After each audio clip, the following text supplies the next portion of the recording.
In this video, I'm going to give you guys a condensed version of a kind of a flow chart of how I conduct, training myself and how you can conduct training yourself. Now, again, this is very condensed. This is based off of my experience and my own training and everything else, and also, my knowledge of conducting training. So, with that said, this is not a full scope measure. This is just kind of give you guys an idea of the concept of training yourself. I would recommend you guys read my blog article, link down below. But also go to my X account, follow me there, give me some love. I'm getting away from Facebook, but I'll have more content on X.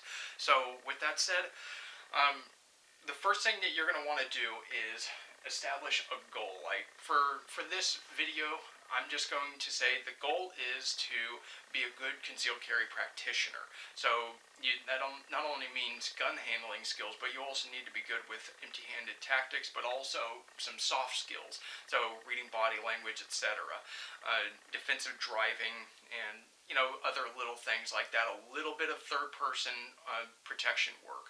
So anyways, the next thing that you're going to want after you've established your goal is to actually get formal firearms training, all right, and formal empty-handed training. You need a baseline of things, and I would recommend, getting to something that's a little more practical.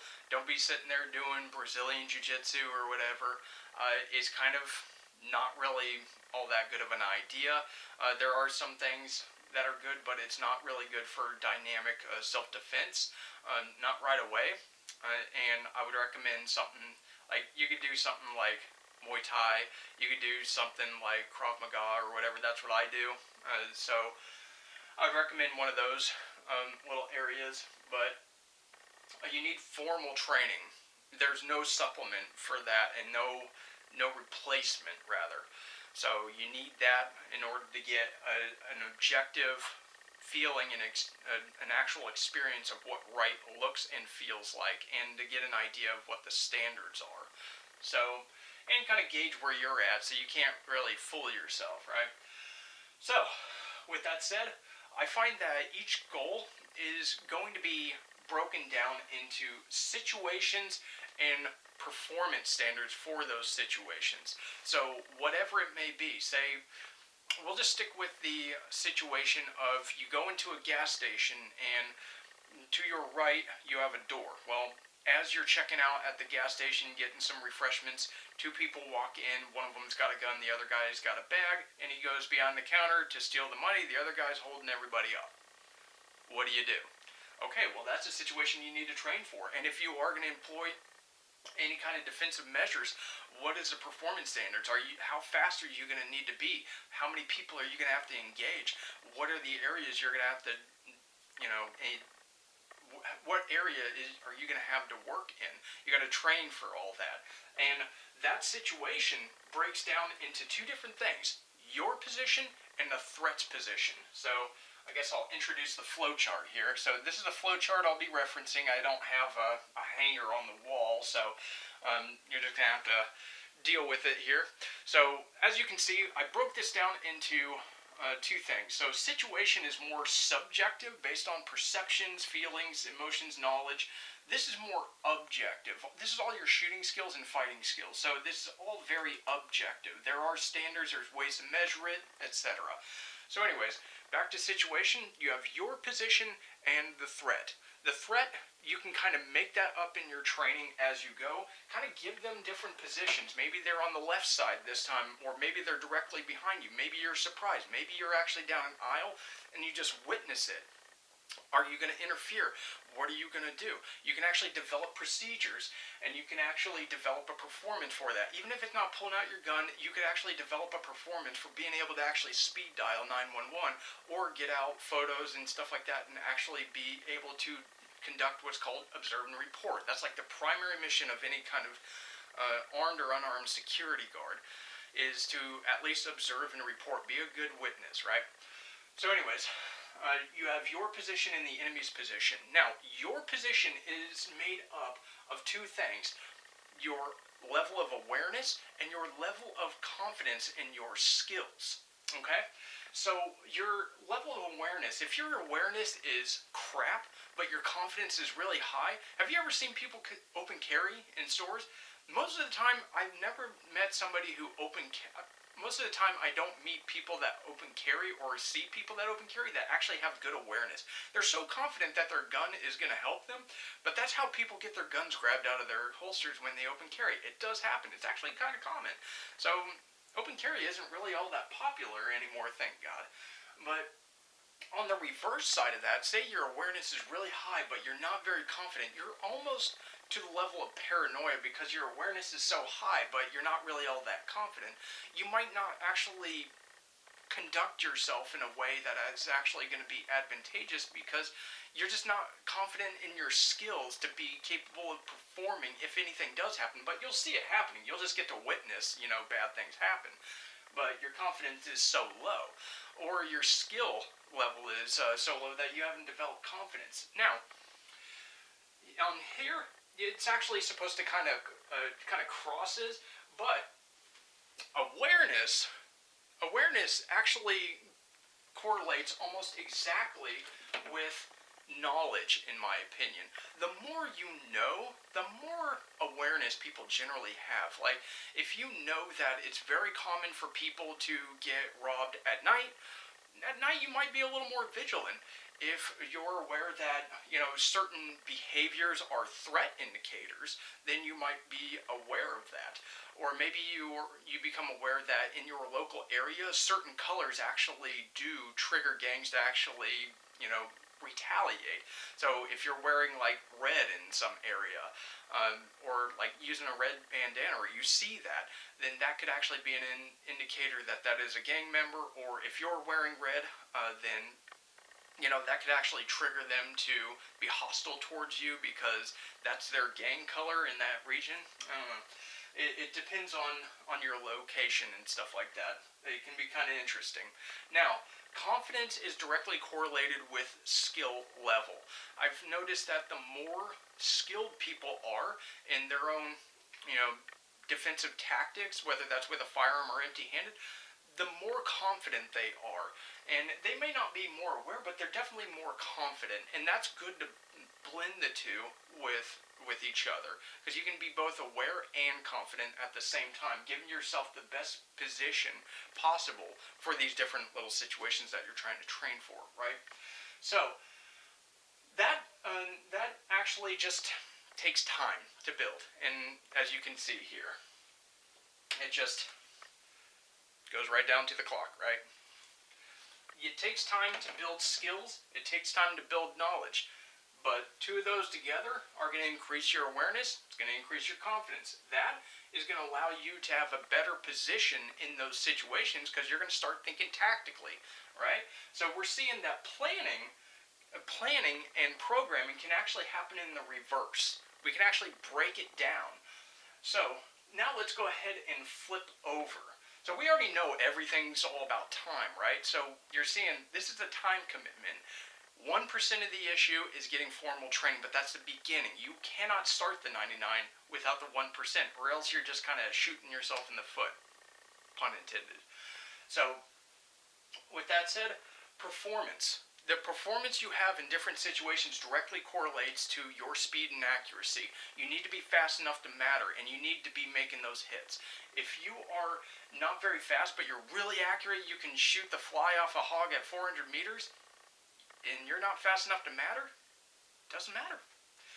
Okay, but if you're really fast, like a stormtrooper, then you're doing no good. You might as well have just loaded yourself with blanks. Or just, I hope you have very good insurance, because you're going to be in a civil suit for a while, and God forbid you hit somebody because you can't hit the broadside of a barn properly, because you're just trying to go fast, but you have no competency. So, how do we actually train to get maximum speed and accuracy at the same time? Well, let's go to the handy dandy flowchart. So, again, this is very condensed. However, precision actually has to do with visual acuity and your ability to conduct your procedural memory. Alright?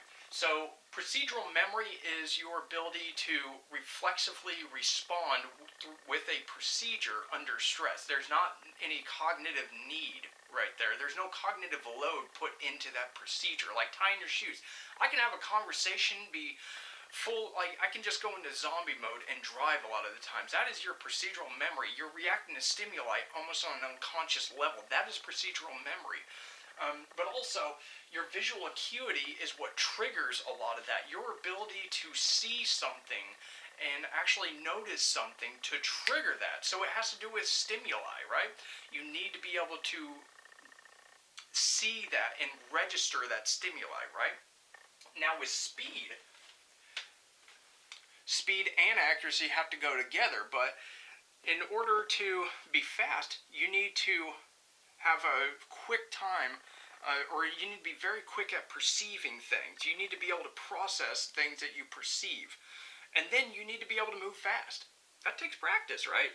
So all this leads down to technique, volume, and stimuli. I just shortened it here because I kind of ran out of space. So when we're talking about technique, absolutely perfect process. Obsessively perfect process, right? No matter how long it takes, you're not trying to force the issue. You're trying to force the brain to understand, I want you to do this every time this stimulus is presented. And you get volume. How do you get volume? It's all going to take time, baby. So, there are objective standards, subjective standards, right? So you need to get formal training, and you need to kind of break these things down. What are your expected situations? What's the expected performance for this kind of area? Be able to actually hit with very good accurate shots that are going to stop the threat as soon as possible, or get that clock ticking as soon as possible. You need to have standards for yourself, but this is how to kind of break that down a little bit. Now, I did talk about knowledge earlier, so I'm going to give you guys a couple of references in the form of books for very good authors that can help you get on your journey, so to speak, or at least help you with the journey you're already on, because I assume most people have already started, but it's never too late to actually go through this process right here. So, first one, Paul Howe does great. He also has the CSAT way, Leadership and Training for the Fight, one of the better books that I've read on training. Very simple, very good for us grunts, right? Us simple folk who are just learning to do the alphabet. Alright, so the next one, Dick Thompson, Henry Thompson here, doctor. He was a SOG leader, or a 1-0 rather, and he wrote this book, and he's also written other books on Codename Dynamite, his experience in SOG in Vietnam, but he talks about, how we operate under stress, and he actually has something different than OODA, which you would read on Paul Howe's book, how he trains around OODA. Well, Paul Howe trains around the OODA loop concept. Dick Thompson talks about training around what's called the PAMA concept: perceive, analyze, emotionally and cognitively, make a decision, and conduct an action. So it's very close to OODA, but it's a little bit different, but it's very well formulated, and it reinforces these concepts. You need to think about these things and actually let this kind of trigger these actions right here, because it can kind of help, but it's a great book for that. Next one, for us neurological nerds, Building Shooters. This talks about, the neurological concepts in learning physical skills and how to develop procedural memory and how that works based off good scientific principles. Very good book. Excellent author. He's got a lot more stuff than this. Go ahead and look him up on eBay, or not eBay, but Amazon rather. Get your gear on eBay, right? So, next one, Process and Progress Pistol Training. So this is a great book that talks about your actual performance and how to increase your performance standards. He also talks about how to train for this too, and how to break it down and stuff like that. So this is an excellent book that does that. Another, like an honorable mention, I guess you could say, is The Way Is in Training by Matthew Little. He does a pretty good job. It's a pretty thick book. He covers almost everything in that. Almost everything, but it's pretty hefty read, but they're all good books. But this is just a bit of a breakdown, a very condensed breakdown on the really deep, pool of what it is to train yourself and actually be responsible for your own skill development and your preparedness overall. I hope this was at least entertaining for you guys, but I appreciate you guys watching. Let me know what you think about in the comments below. Go on X, follow me there, check out my blog at doitrightak.com.